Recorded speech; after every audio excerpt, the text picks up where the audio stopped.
अस्सलाम वालेकुम viewers, welcome back to my YouTube channel and Facebook page.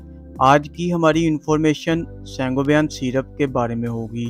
आज हम जानेंगे इस सिरप के साइड इफ़ेक्ट्स, बेनिफिट्स और जानेंगे कि कैसे इस सिरप का इस्तेमाल करना है। सबसे पहले हम जानेंगे इस सिरप की कंपोजिशन को कि इसमें कौन कौन से अज्जा शामिल हैं। Vitamin C, vitamin B12, gluconate, iron, magnesium, copper sulphate, folic acid. तो ये थे इस सिरप की कंपोजिशन। और सैंगोबियन सिरप का जेनेरिक काम विटामिन्स और मादनियात के साथ आयरन का जो आयरन स्टोर्स को दोबारा बनने में मदद करता है, जिसमें खून के सुर्ख की सतह को बढ़ाता है। डिटेल में जाने से पहले जिन्होंने मेरे चैनल को सब्सक्राइब नहीं किया तो चैनल को सब्सक्राइब कर लें, वीडियो को लाइक और शेयर ज़रूर करें। अब बढ़ते हैं मज़ीद तफसील की तरफ और जानते हैं सैंगोबियन सिरप के बेनिफिट्स। सैंगोबियन एनीमिया में इस्तेमाल होता है। एनीमिया क्या होता है?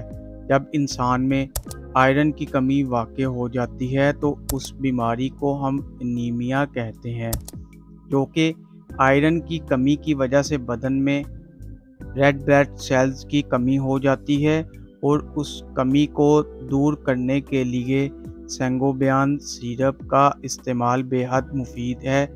इसके अलावा ये विटामिन की कमी को दूर करता है। विटामिन की कमी किस वजह से होती है? विटामिन की कमी किसी भी बीमारी की वजह से भी हो सकती है। विटामिन की कमी प्रेगनेंसी की वजह से भी हो सकती है। तो इस कमी को दूर करने के लिए सैंगोबियन सिरप का इस्तेमाल बहुत मुफीद है। सैंगोबियन सिरप जिल्द के मर्ज़ के लिए भी मुफीद है। अगर किसी की जिल्द पर इन्फेक्शन हो उसके लिए, और ये फोलिक एसिड की कमी को दूर करता है। फोलिक एसिड की कमी अक्सर ख़वातीन में हमल के दौरान पैदा होती है, जिससे पैदा होने वाला बच्चा सेहतमंद पैदा नहीं होता। फोलिक एसिड की कमी की वजह से और उस कमी को पूरा करने के लिए सैंगोबियन सिरप का इस्तेमाल करना इंतहाई मुफीद है। सैंगोबियन सिरप खुराक की कमी की वजह से जिस्म में होने वाली कमज़ोरी को दूर करता है और उसके बाद खून के सुर्ख ज़रात में इजाफ़ा करता है, क्योंकि खून के सुर्ख ज़रात सैंगोबियन सिरप से पैदा होते हैं। और ये सुर्ख ज़रात कम क्यों होते हैं? जब इंसान में आयरन की कमी वाक़ई हो जाती है तो खून के ज़रात का इजाफ़ा करने के लिए सैंगोबियन सिरप बहुत मुफीद है।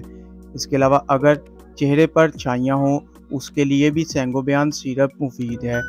बाज़ ख़वातीन या मर्द हज़रात के चेहरे पर विटामिन की कमी की वजह से छाइयाँ हो जाती हैं, तो उसके लिए भी सैंगोबियन सिरप मुफीद है और वो ये सिरप इस्तेमाल कर सकते हैं।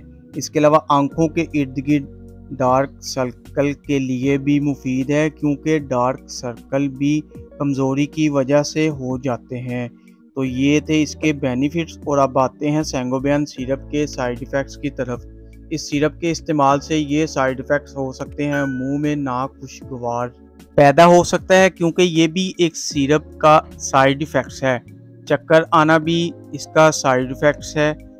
दिल की जलन होना और सैंगोबियन सिरप इस्तेमाल करने से सर के दर्द का होना, ये भी इसका साइड इफ़ेक्ट्स है। कब्ज़ का होना भी इसका साइड इफ़ेक्ट्स है। तो ये थे इस सिरप के साइड इफ़ेक्ट्स। और अब आते हैं कि इस सिरप को कैसे इस्तेमाल करना है। 1 चम्मच रोज़ाना खाना खाने के बाद इस्तेमाल करें या अपने डॉक्टर से रिकमेंडेशन करके इस्तेमाल करें। तो ये थे सैंगोबियन सिरप के यूजेस और इसी के साथ हमारी वीडियो का एंड होता है। अगर कोई भी मेडिसिन हो अपने डॉक्टर से रिकमेंडेशन करके इस्तेमाल करें। अगर हमारी इन्फॉर्मेशन पसंद आए तो वीडियो को लाइक और शेयर ज़रूर करें। चैनल को अभी तक सब्सक्राइब नहीं किया तो चैनल को सब्सक्राइब करना ना भूलें, ताकि नेक्स्ट वीडियो की नोटिफिकेशन आप तक बआसानी पहुंच सके। शुक्रिया, अल्लाह हाफिज़।